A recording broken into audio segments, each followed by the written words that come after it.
Please don't forget subscribe to the channel and hit the bell to get notified of new daily videos. I was Marcus Thorne, and all I wanted was to design spaces that inspired. My whole life revolved around architecture, and for a long time so did Kira. We were the golden couple of our university's design program, ambitious, talented, and I thought, deeply in love. Kira had an incredible knack for presentation, a flair for the dramatic, and I genuinely believed in her. She believed in me too, or so I thought. My big break came with an acceptance to the Lumina Design Atelier in Copenhagen, a coveted 3-month residency program for experimental urban concepts. It was intense, isolating, and grueling. I was often the odd one out, struggling with the fast-paced, high-pressure environment, feeling my self-esteem erode. But Kira's nightly calls and texts, her unwavering belief in my potential, were what kept me going. I'd even shared some of my most nascent, experimental concepts with her before I left, trusting her implicitly with my unformed ideas, knowing she'd appreciate them. When I returned, exhausted but creatively charged, something was off. Kira was distant, evasive. She said I was too focused on work, too anxious, not the spontaneous guy she knew. Our arguments escalated, small misunderstandings blowing up into huge fights. Then came the night I found her phone. She'd fallen asleep, but the incessant buzzing of notifications, which she'd been guarding fiercely, piqued my suspicion. I knew her passcode. What I found ripped my world apart. Hundreds of messages between Kira and Joel, a mutual acquaintance from our program.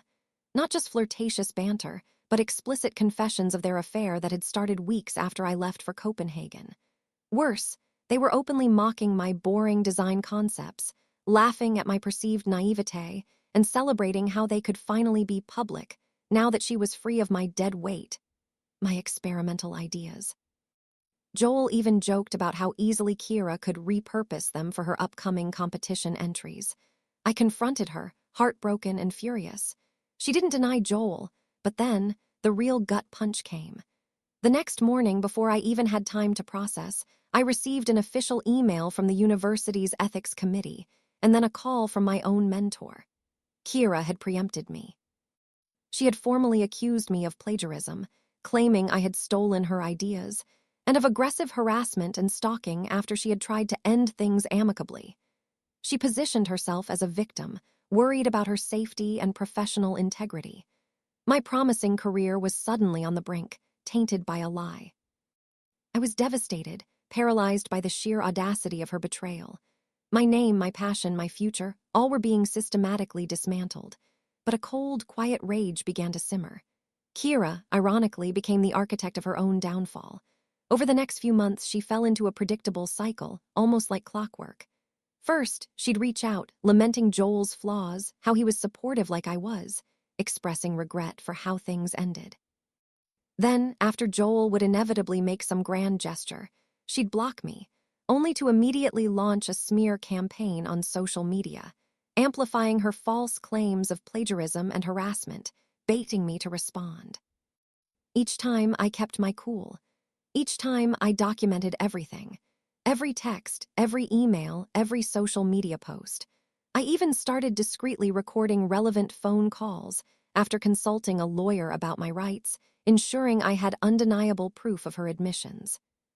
She'd often apologize for her temper, or let slip details that contradicted her public narrative, or even, in moments of weakness, confess that she'd exaggerated or fabricated the accusations to protect her reputation.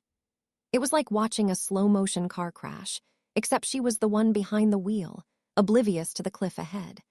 I had an entire encrypted drive filled with her hypocrisy, her confessions, and her calculated malice. Finally, when I had more than enough, I assembled the dossier. It was meticulously organized, time-stamped, and utterly damning. I crafted a concise, factual cover letter explaining the sequence of events and the evidence enclosed. Then I sent it. Not to random individuals, but to every single person and institution that mattered in Kira's professional world and social standing. The partners at her prestigious architectural firm, the Provincial Architectural Licensing Board, the Ethics Committee at our former university, every judge on the jury of the national design competition she had entered likely with my repurposed ideas. her most influential clients, and most satisfyingly, to her incredibly proud and well-connected parents, both highly respected architects themselves.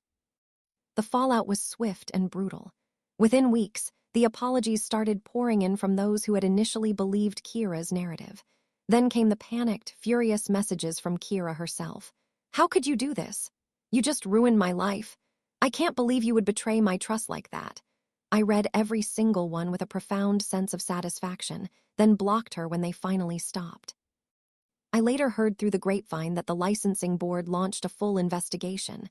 Her firm swiftly terminated her, and she was forced to withdraw from the national design competition. Her parents, I learned, disowned her professionally and socially, citing a complete lack of integrity. Joel, predictably, vanished. Her skyrocketing career crashed and burned, leaving nothing but ashes. My name, however, was cleared, and the truth prevailed. I started receiving invitations to speak, offers for collaborations, and my work, my original work, was finally recognized.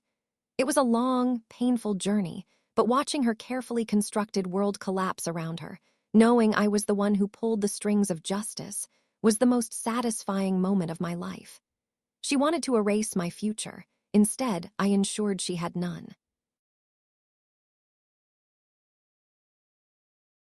If you enjoyed this video, please hit the thumbs up button to like it. And please do subscribe to support the channel.